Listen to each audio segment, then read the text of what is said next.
يا مساء الفل، كل سنة وانتم طيبين يا حبايبي. بعد عليكم الأيام بالخير. أنا اسمي منى ودي قناتي. هنشوف مع بعض أكلات العيد، ولو عجبتكم ما تنسوش تشتركوا في القناة وتدوسوا لايك وشير وتفعلوا زر الجرس. هنبتدي ونقول بسم الله. أنا اشتغلت النهاردة في حلة الضغط عشان تنجزني. أنا جبت الحلة وحطيت فيها معلقة كده محترمة من السمنة البلدي، وقدحتها على النار ونزلت باللحمة بتاعتي تاخد تشويحة. تمام. خلاص كده احنا خلصنا اللحمة، بنزل عليها بالمية السخنة وبضيف ليها بقى ايه المنكهات بتاعتها، اللي هي ايه، احنا بقى النهاردة ان شاء الله عايزين نظبط الشوربة بتاعتنا وتبقى النكهة بتاعتها مميزة وعالية واحنا هنعمل بيها النهارده الفتة. يعني ده اكل العيد يعني. طبعا انا كنت متبله معاكم الفراخ لان انا عندي هنا ناس جحده في البيت مش بتاكل اللحمه. يا دوب هنزل بس بيهم في الصينيه وهرفعهم على النار، ويبقى كده خلاص انا صينيه الفراخ بتاعتي تمام. اول ما تستوي هديها وش في الفرن وخلاص. اللحمه بتاعتي غليت، بشيل بقى منها الزفره زي ما انتم شايفين كده. بخلص بقى اخلي وش الشوربه بتاعتي رايق. لازم الزفره دي تتشال، لو اللحمه مطلعه زفره جامده كده لازم تتشال، لان دي اللي بتخلي ريحه الشوربه مش لطيفه وطعمها مش مستصاغ كده. انا كان معايا جزره قشرتها ونزلت بيها، وبصله وطماطمايه، وكان فص توم كده، انا بحب التوم في شوربه اللحمه قوي، ورق لوري، وفلفل اسود حب، وكوبيبه صيني اللي هي البهار الحلو، وحبهان او هيل، وروزماري، ده روزماري مجفف.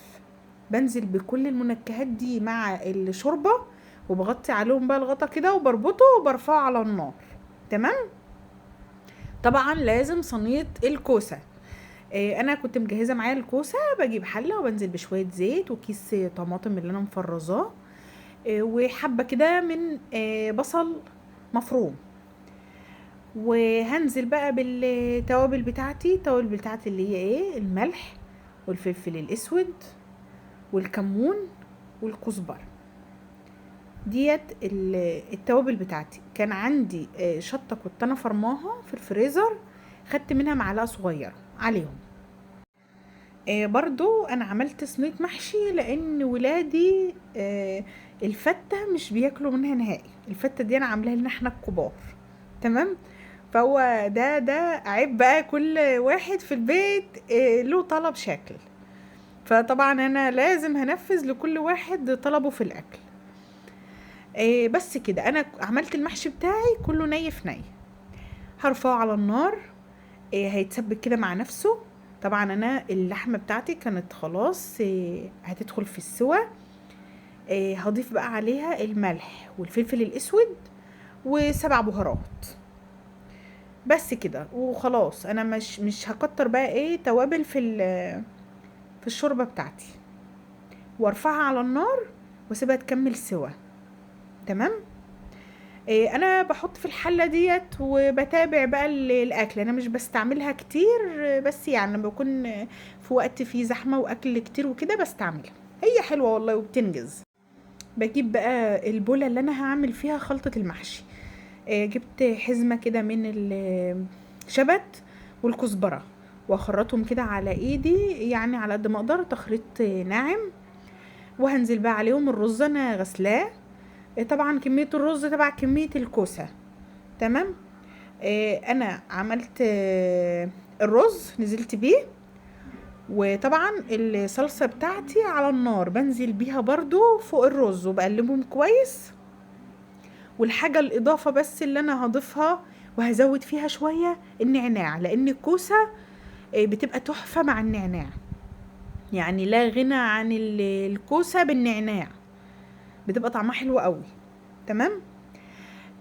خلاص انا التسبيكه بتاعتي كانت ما شاء الله بقت سمكها حلو قوي وتقلت.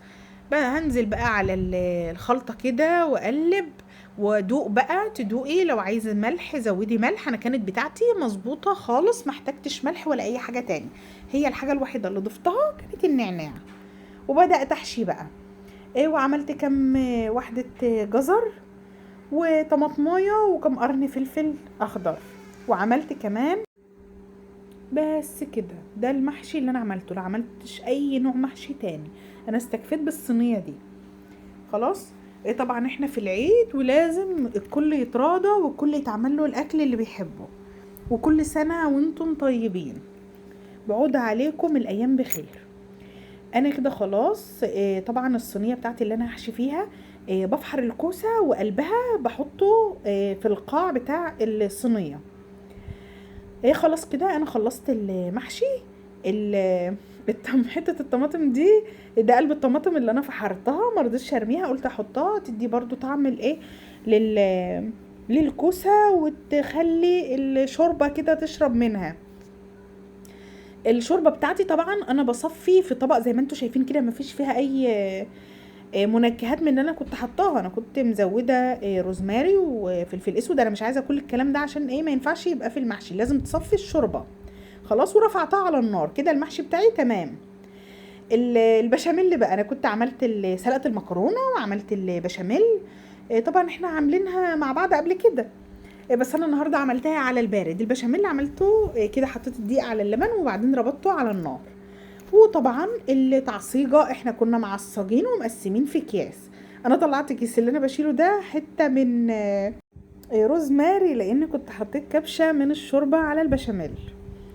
انا خلصت، حطيت في قاع الصينيه اللي انا عامل فيها البشاميل حبه بشاميل ونص كميه المكرونه تقريبا، عليهم كيس من التعصيجه اللي انا كنت عاملاها قبلها بليله خلاص. وحطيت بقيه كميه المكرونه، انا الصينيه مش كبيره قوي، ونزلت عليهم بالبشاميل اللي انا عاملاه خلاص. وهتدخلوا الفرن تمام. بدخلها الفرن بقى. انا جبت حله، انا هعمل صينيه مسقعه باللحمه المفرومه. فجبت حله حطيت فيها باقي كميه البصل اللي انا كنت فرماه، واديت له تشويحه على النار زي ما انتم شايفين كده. وهنزل عليهم بالكيس الصلصه واسيبهم بقى يغلوا مع نفسهم كده. انا ما حطيتش توابل ولا اي حاجه، لان لسه هحط لحمه مفرومه، واللحمه المفرومه فيها توابل. طبعا احنا ولعنا الفرن على صينيه البشاميل. هستغل ده وهقصقص العيش وادخله برضو عشان يتحمص من غير زيت ولا سمنه ولا اي حاجه. خلاص كده انا التسبيكه بتاعت المسقعه بقت زي الفل. بحط بقى كده كبشه في الصينيه، وبنزل بالبتنجان بتاعي واحده واحده كده رص. طبعا انا كنت غسلته وقطعته وحطيت عليه ملح، نزل ميته وقليته. انا في حاجات كتير استثنيتها من الفيديوهات، لان كان هيبقى الفيديو طويل جدا، لان كذا اكله طبعا. التعصيجه برضو انا من امبارح بالليل كنت عاملاها، خدت كيس وهنزل برضو على البتنجان اوزعه. الاضافه بقى اللي هتميز صينيه المسقعه باللحمه المفرومه الزبيب يا جماعه، جربوها بالزبيب رائعه، بتبقى حاجه كده خرافه. طبعا انا مش هحط لا ملح ولا فلفل ولا اي حاجه دلوقتي، غير لما اديها غلوه على النار وادوق بقى، لان طبعا اللحمه فيها توابل. فنزلت بباقي التسبيكه بتاعتي، هوزعها برضو على الوش كده. ولو حسيت ان هي ناشفه قوي ممكن تديها كبشه من الشوربه خلاص، وتسيبها بقى تغلي كده على النار وتبقبق مع نفسها. المعلم الكبير بتاع سفرتنا النهارده هي الفته. في مقلايه بتنزلي بمعلقه سمنه بلدي وعليها كميه من الثوم، وتسيبهم يتقلوا، وبعد كده تطش عليهم بالخل وتسيبهم يغلوا بقى على النار. هم غليوا كده، جبت طبق من الشوربه وهنزل عليه بكميه من طشه الثوم مع الخل، لان دي الشوربه اللي هسقي بيها الفته. بنزل عليهم بملح وكمون وفلفل اسود، هي دي التوابل اللي انا هضيف عليها، مش هضيف اكتر من كده. وبرفعهم على النار لما الصلصه بتاعتي تتقل معايا. انا ده نص كيس من اللي انا ببقى فرزه، لان طبعا الكميه قليله. تمام. العيش بتاعي ما شاء الله اتحمص وبقى زي العسل. طبعا احنا استغلينا ان الفرن شغال على المكرونه البشاميل، فحطينا جنبه العيش من غير اي دهون. انا يعني كفايه دهون قوي في الاكل لحد كده. هنزل عليهم بقى بالرز بتاعي. الرز ده انا كنت غسلته وعملته بالمرقه. بتعملي كميه الرز اللي انتي حباها، وتزودي عليها شوربه وتشوفي على قد عقله صباع بس كده، تغطسي يعني من فوق الرز عقله صباع، وتحطيه على النار يغلي ويتشرب، وتحطي له الشياطه وتوطي على النار وتسيبيه يستوي، بيطلع زي الفل. والملح تبع ما انتي حابه. طبعا انا بنزل بالشوربه بتاعتي اللي انا حطيت عليها كبشه من الطشه بتاعه التوم والخل بتاعه الفته. انا بعمل حبه كده في شوربه بعيدا عن الصلصه، بسقي بيها علشان وانتي بتاكلي تلاقي العيش حته متحمصه وحته شاربه كده من الشوربه، بيبقى طعمه زي العسل. طبعا انا كانت خلاص الصلصه بتاعتي بقت حلوه قوي. الصلصه بتاعت الفته ما بتبقاش لا خفيفه ولا تقيله عشان تعرفي تغرفيها. وطبعا فاض منها حبه حطيتهم في بوله كده جنبنا واحنا بناكل، عشان اللي عايز يزود يزود حسب رغبته. تمام. التزيين بقى دي حاجه ترجع لك. انا عملتها زي ما انت شايفه كده، حطيت العيش تحت وفوقيه الرز وسقيت على الرز من فوق. حابه ان انت تحطيها بطريقه مختلفه براحتك خالص. تمام. نزلت بقى اللحمه بتاعتي. اللحمه خلاص كانت استوت وبقت زي العسل. حطيتها في معلقه سمنه بلدي في مقلايه تتقلي، وغطيت عليها عشان تبقى طريه، ورشيت عليها ملح وفلفل اسود. ما شاء الله صواني العيد كلها جاهزه حاليا. اللي محشي واللي مسقعه باللحمه المفرومه والزبيب. وطبعا صينيه الفراخ دي بقى اللي ريحتنا خالص، لان احنا عاملينها من قبلها بيوم مجهزينها. وصينيه البشاميل. يا رب تكون الوصفات عجبتكم، يا رب تكونوا قضيتوا عيد سعيد. ما تنسوش اللايك والشير والسبسكرايب، فعلى زر الجرس عشان يوصلكم كل فيديو جديد انا بقدمه. كنت معاكم انا منى غيث، باي باي.